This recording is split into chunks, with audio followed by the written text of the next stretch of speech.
The Academic Staff Union of Universities, ASUU, has called on Nigerians to urge the federal government to honor its agreement with the union in a bid to prevent any further industrial crisis in the nation's tertiary education sector. And also, it's Children's Day. We all say that children are the leaders of tomorrow. However, can we say that the government has done a good job in the area of championing the rights of the child in Nigeria? Well, a big question that will be answered. This is Plus Politics. I am Mary Anna Cole.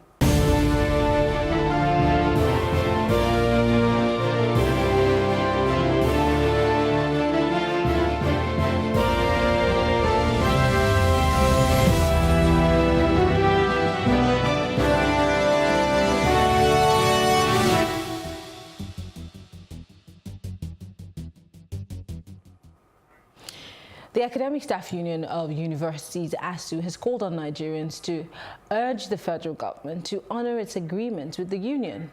Now, the union's president, Biodun Ogunyemi, stated this while adding that the agreement needs to be honored in order to prevent any further crisis in the nation's tertiary education sector. Now, joining me in the studio to discuss these issues are Lolu Elegbe, he's a political analyst, and of course, Lester Wilcox, who's also a political analyst. It's good to have you join us, gentlemen. Thank you very much for being here. It's my pleasure to having me around. All right, so we all have gone through university. Lulu, please don't laugh. I'm sure that even before I was born, Mr. Lester, you went to maybe UNN or IFE, one of those great universities. Which did you go to? Uniport. Ah, okay. Ah, you went to Uniport. Unique one. All right. What school did you go to? The only unique university. Ah, okay. He might not be able to relate. But let's start by at INEX, ASUU's Demand. Now, Mr. Ogunyemi told the news agency of Nigeria on Sunday that government has not kept faith with the MOU or the MOA that they had agreed to, which was signed on February 7. For instance, they had promised before the suspension of the strike to set up a visitation panel to universities within 2 weeks, and 3 months after that, government had not done anything. Now, secondly, they said, at least not to their knowledge, that they had put any panel in place or inaugurated any. By February 28 of this year, government had promised to pay the union 25 billion naira part payment of outstanding arrears of the EARN academic allowances, which is mostly the core of their anger. So I will let you start, Mr. Wilcox. Where do you stand on ASUU's strike issue? Lulu's having a good day. Well, I'll tell you. A labourer is worthy of his hire. A labourer is worthy of his hire. That's in a nutshell. So members of the Academic Staff Union in Nigeria deserve a good living wage. And if there are agreements that are reached in terms of remunerations, which for me is the crux of all these complaints. This issue of earned allowance has remained a sore point. For me, I will not begrudge ASUU members if they have legitimate earned allowance that has not been paid. Now, while it's part of their contract of employment, if yes, fine, they ought to be paid. And I do not understand why, if it is part of their contract of employment, and in terms of making budgetary allocation to universities for their recurrent, because wages and salaries form part of their recurrent expenditures, in part of making budgetary allocations that goes to the universities for their recurrent expenditure, I don't know why it was not always part of it in any sense. But if these are allowances that are extraneous, because if you discover in most parastatals there are extraneous allowances, not only in the universities. There are so many insurance allowances. If you go to the medical field, you hear call duty allowance, this allowance, that allowance. You know, outside your normal salaries and other emoluments that is part of your condition of service. Yeah. So these other insurance allowances, if they are extraneous, that is, they are things that is okay. It's happening in Canada, it's happening in America, it's happening in this. Therefore, it's reviving in Nigeria, but which are not part. Then in that case, it is what needs negotiations. For me, really and truly, I would say that ASUU has never been nationalistic in their demands. Because ASUU, I would say, because of the current state of our educational institutions, ASUU plays a major role in terms of the quality of whatever thing we're having today. ASUU prefers to go on strike and remain on strike because their salary will keep running, and then the students are, by the time they come back, they get crash them up, and you keep producing every year unbaked. Before we get to unbaked graduates. Before we get to the gate crashing and the modeling up of the curriculum, if you do not pay a man what he deserves or what he's supposed to earn, how do you expect him to be productive to the extent which you expect him to be? Because you're saying that, their money will still be running even though they're not paid, and then when they come back, they will. I'm not in any way, holding brief for ASUU. I know. But, I mean, a laborer is deserving of his pay. Yes. If you do not pay them, what frame of mind do you think they will be in? They will be shabby towards whatever it is that they're supposed to do. Remember I said some of the things that are creating the problem are these extraneous allowances. And what they call it, earned allowances. They are not their salaries. Look, from when I left university, and that's one of my lecturer, the only course I failed in the university, I walked to his office after I have graduated, and I told him, sir, I'm going to earn more than you as I leave this place. You understand? I told him clearly I was going to earn more than you as I leave this place. Because I know I had a job waiting for me. I know what I was going to be paid. And I earned more than him as at the time, he was a PhD as a lecturer. I earned more than him as a fresh graduate that he taught. But that has long passed. ASUU's, university lecturers' condition of services have so improved. Not fantastically, but it has gone far from where they used to be in the 80s and 90s. To the point that they have government access to similar things. Professors now retire at 70. Professors now earn almost $1 million per month in terms of, net of taxes. I may be wrong, but something in that neighborhood. So, assistant lecturer, go and see. So, the improvement in their remuneration over time has become very, very much to the point that some of these strikes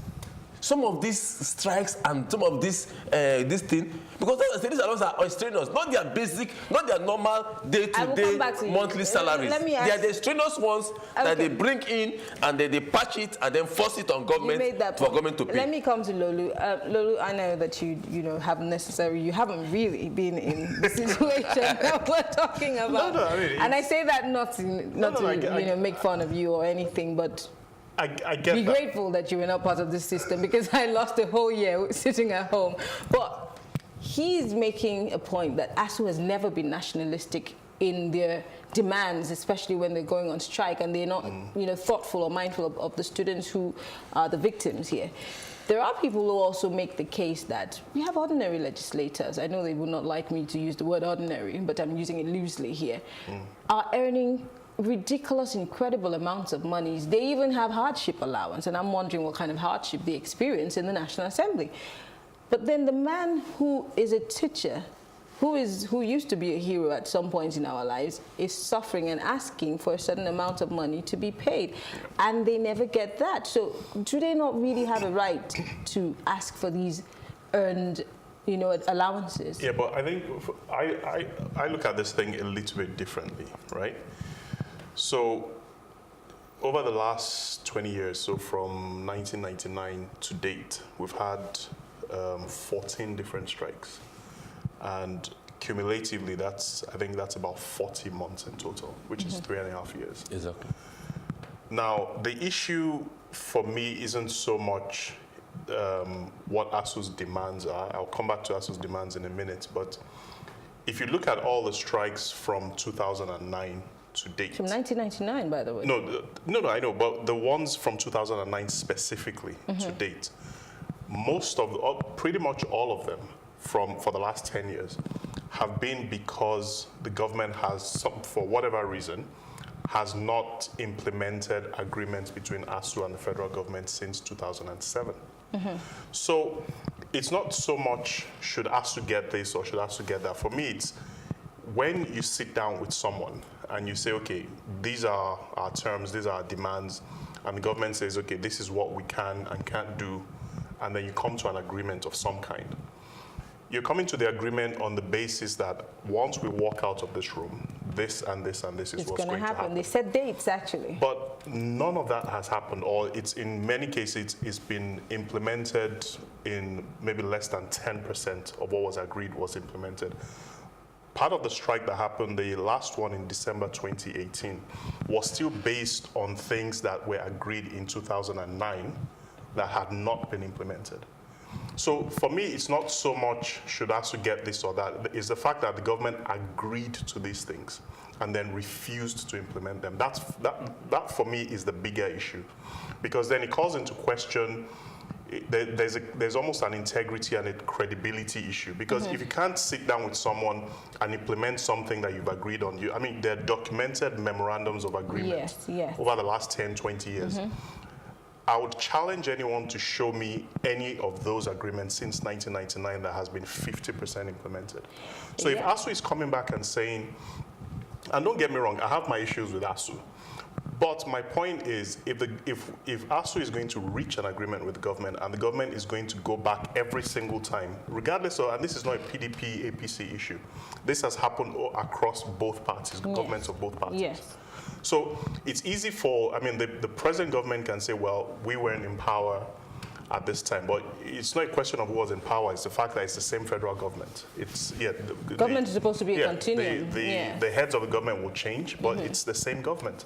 So as far as ASUU is concerned, ASUU is not bothered about whether it's PDP or APC or APGA or whoever is in power. That's not their issue. The issue is, at the time we had this agreement, you were a representative of the federal government of Nigeria. It's as simple as that. And if the next government comes in and they have issues with that agreement, then what they need to do is sit down with ASUU and say, look, this agreement that you had with these guys, we have problems with it because X, Y, Z. But then you come in, you have these same conversations or maybe variations of the same conversations with them. You make agreements with them, and then you break it in exactly the same way all the previous governments have done. So I'm not quite sure what anyone expects ASUU to do at that point. I think that's the angle I would look at it from. Let me refer to the statement released by ASUU. Now, the ASUU representative again explained that government had told the union that funds had been approved, but there was a huge difference between the approval of such funds and implementation. So ASUU is still stuck with, you keep telling us that you're doing something about it, but we don't see what you've done about it. And for me, I mean, for the life of me, I'm trying to wonder, it's taken 9 years and there have been different governments come and go. Not one thing has been done to at least address this issue. And they're saying that their members are beginning to express doubts that government may never be able to fulfill this pledge. Let me say this. Remember, most times I think, remember the last time, the last strike, the one that ended in 2014, before the 2015 election. It went on for over a year plus. The classrooms were locked. And because the election was now drawing near, the government has to quickly come into negotiations.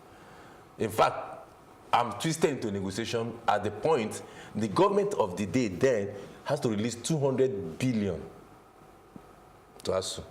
200 billion. And there was a proviso in that release. They say, you journalists, you need to do some more work in digging out some of these things. That this money, there should be a return as a kind of accountability. Of course, we know about that. As to how that fund was expended. Now, there was a point also where these universities were being investigated at a point. This money went into the system. And because of the rot, the corruption, high-level corruption in the university system, perpetrated and organized and supported and orchestrated by ASUU members in these universities, there was no returns. And I'm coming, sir. There was no returns as to how this money was expended. Now, unfortunately, that government lost power in 2015, and a new government came in. And the question then was, let us have the returns, the accountability of this 200 billion. That was because when, as you said, when the visitation panel went round, they said they need about 1.2 or 1.3 trillion to bring the universities to the standard of whatever standard, A standard or Z standard.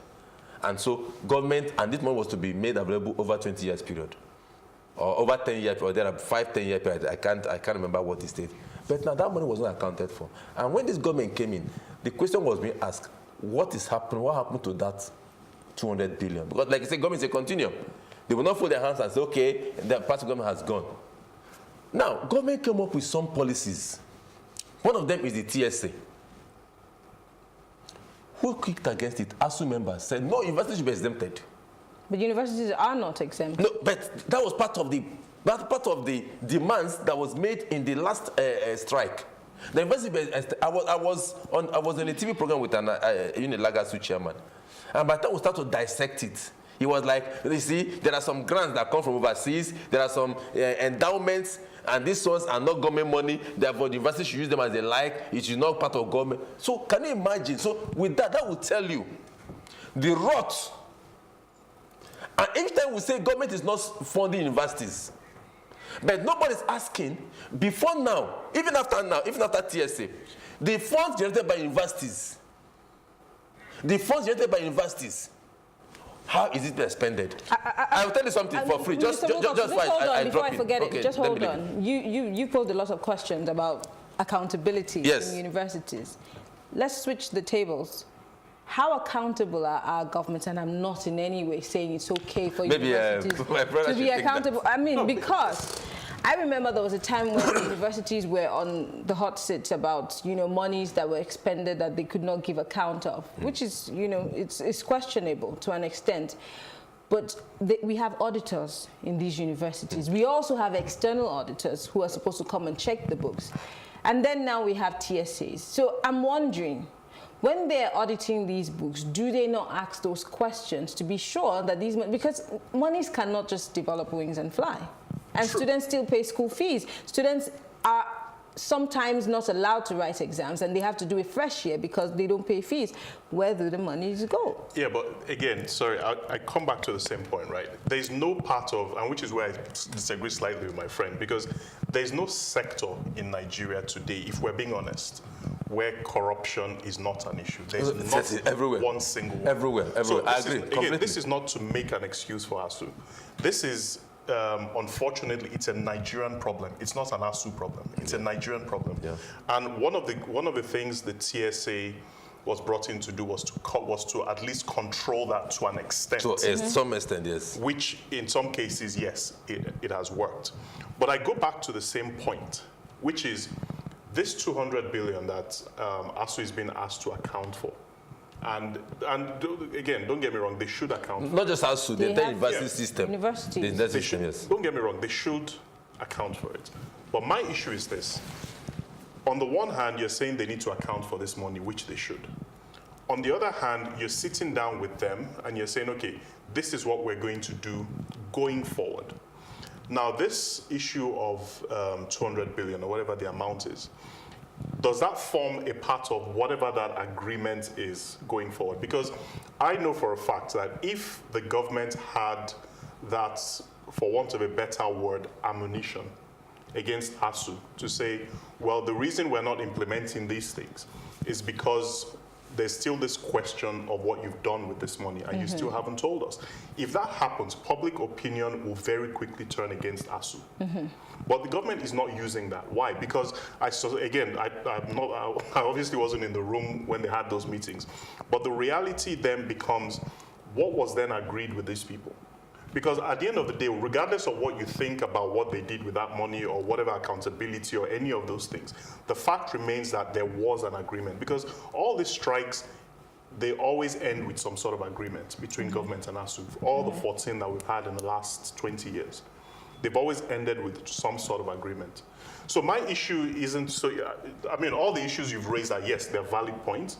But again, beyond that, for me is, why can you not have an agreement with someone and then implement what you've agreed on? So beyond the issue, but he did make a point, Lolu. He was saying that half the time governments did run into those meetings with ASUU because they were arm twisted or because it was at a certain time. At a certain time. Let me say so this. Maybe they were not I'm just saying, maybe could it also be that governments were not really ready to implement those agreements? Yeah, but They what's the job of a trade union? A trade union is supposed to be an advocacy group, right? And ASUU is, well, not really trade, but they're a union and they advocate for their members. So any advocacy group with half a brain would know that the best time to make your demands or the best time to advocate for your group is when you feel that the government is ready to listen. Any government anywhere in the world, not just in Nigeria, is always ready to listen just before an election. That's the reality. But why agree to something that you have no plans in the future to implement? You see, part of the problem is this. I am looking at it holistically, and that's why I have a serious issue with ASUU. Because ASUU constitutes the creme de la creme, the intelligentsia of society. That is where you have the economists, you have the scientists, you have the accountants, you have every facet. That is where the think tank of a nation is. So if that group condescend to the level of acting like area boys and garage boys that do not understand economics or how a nation works. Now, why am I saying